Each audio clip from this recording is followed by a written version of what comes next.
अज़ीज़ तलबा, government post graduate college की जानिब से प्रोफेसर शहबाज अली शोबा उर्दू आपसे मुखातिब हैं। हमने हिस्सा नज़्म की तीसरी नज़्म खुदा सरसब्ज़ रखे इस चमन को मेहरबां होकर शायर अकबर इलाहाबादी शुरू कर रखी है और इसके 4 शेर आपको पढ़ाए जा चुके हैं। आज के इस लेक्चर में इस गज़ल के आखिरी 3 अशआर आपको पढ़ाए जाएंगे और इस तरह ये जो नज़्म है अ, अपनी तकमील को पहुंच जाएगी। तो 5वें शेर से इसका हम आगाज़ करते हैं। किया फूलों ने शबनम से वज़ू सहने गुलिस्तां में, सदाए नगमाए बुलबुल उठी बांगे अज़ां होकर। अब हम बढ़ते हैं अल्फाज के माना की तरफ। ये अब स्लाइड आपको नज़र आ रही है, इसमें अशार मौजूद हैं। अल्फाज के माना की तरफ बढ़ते हैं। सहने गुलिस्तां बाग का सहन, नगमाए बुलबुल बुलबुल का गीत, बांगे अज़ां, बांग का मतलब होता है आवाज़, तो बांगे अज़ां के माना होंगे अज़ान की आवाज़। अब हम बढ़ते हैं इसकी तशरीह की तरफ। इस शेर में शायर ने फूलों को यानी बाग के फूलों को इबादत में मसरूफ़ दिखाया है। शायर कहता है कि शबनम की बूंदें, शबनम वो कतरे हैं जो आसमान से गिरते हैं और सुबह के वक्त घास पर और फूल की पत्तियों पे ये कतरे पड़े होते हैं। तो शायर कहता है कि शबनम की बूंदें फूलों का मुंह धुलाती हैं और उन्हें वज़ू कराती हैं। बाग के सहन में शबनम के कतरे रात भर फूलों पर पड़ते हैं। शबनम के फूलों की पत्तियों पर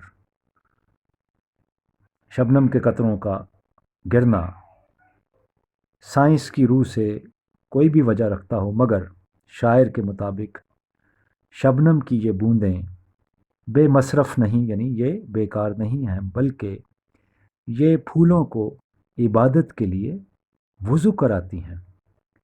दरअसल शायर ने इस शेर में अलामती अंदाज़ इख्तियार किया है। चूँकि हर इबादत से पहले पाक साफ़ होना ज़रूरी है और वज़ू करना लाज़मी शर्त है, इसलिए फूल इबादत के लिए तैयार हो रहे हैं, जिसका पहला मरहला है वज़ू करना। तो शायर ने इसी कैफियत को इस शेर में बयान किया। अब बढ़ते हैं हम इस नज़्म के छठे शेर की तरफ।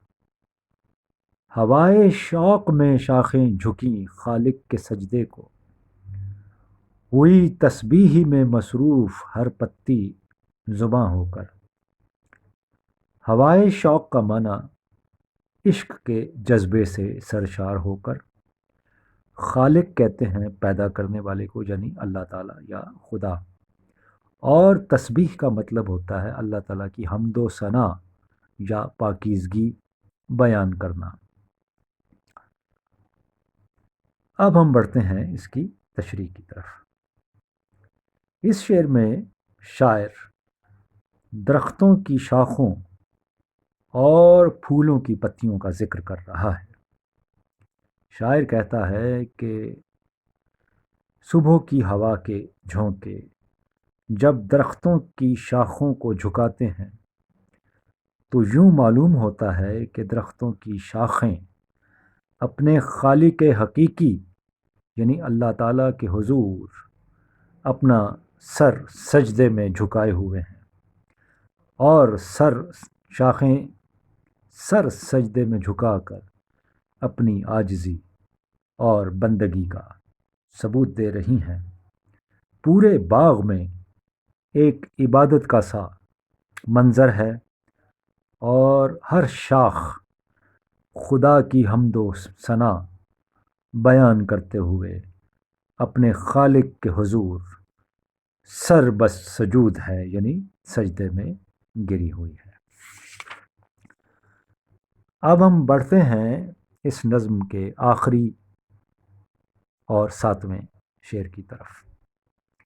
زبان برگ گل نے کی دعا رنگیں عبارت میں، خدا سرسبز رکھے اس چمن کو مہرباں ہو کر۔ اور یہی وہ مصرع ہے جس کو اکبر الہ آبادی نے اس نظم کا عنوان بنا دیا ہے۔ اب ہم بڑھتے ہیں الفاظ کے معنی کی طرف۔ برگ گل، پھول کی پتی۔ گل کے معنی ہوتے ہیں پھول، گلاب کے پھول کو بھی گل کہتے ہیں، اور برگ پتی کو کہتے ہیں۔ رنگین عبارت میں، خوبصورت اور حسین اور دلکش الفاظ میں، اس کا مفہوم ہے۔ اب اس کی تشریح کی طرف بڑھتے ہیں۔ اس شعر میں شاعر نے عبادت کے بعد کا مرحلہ یعنی دعا کے بارے میں ذکر کیا ہے۔ دعا کو عبادت کا ایک اہم جزو سمجھا جاتا ہے، یعنی عبادت کے بعد دعا مانگنا، اور اللہ تعالیٰ کو یہ بات بے حد پسند ہے کہ اس کا بندہ عاجزی اور انکسار کے ساتھ اللہ تعالیٰ سے دعا مانگے، خیر کی دعا مانگے اور اسی سے مدد طلب کرے۔ دراصل شاعر نے پھول کی پتی کو دعا میں مشغول اور مصروف دکھایا ہے۔ پھول کی پتی کی رنگینی اور خوبصورتی کو مد نظر رکھتے ہوئے اس کی دعا کو رنگین یعنی خوبصورت الفاظ یا عبارت سے تشبیہ دی ہے۔ پھول کی پتیاں رنگین اور خوبصورت لفظوں میں دعا کی طلبگار ہیں، یعنی اللہ تعالیٰ سے دعا مانگ رہی ہیں۔ چنانچہ پھولوں کی پتیوں نے کچھ مانگا بھی ہے تو اپنے لیے نہیں مانگا، بلکہ انہوں نے خلوص نیت سے کام لیتے ہوئے پورے چمن یعنی پورے باغ کے لیے دعا مانگی ہے۔ اس لیے کہ پھول کی پتیوں کو معلوم ہے کہ اگر چمن ہے تو انہیں بھی بقا اور دوام حاصل ہے، اگر چمن اجڑ گیا تو یہ بھی محفوظ نہیں رہیں گی۔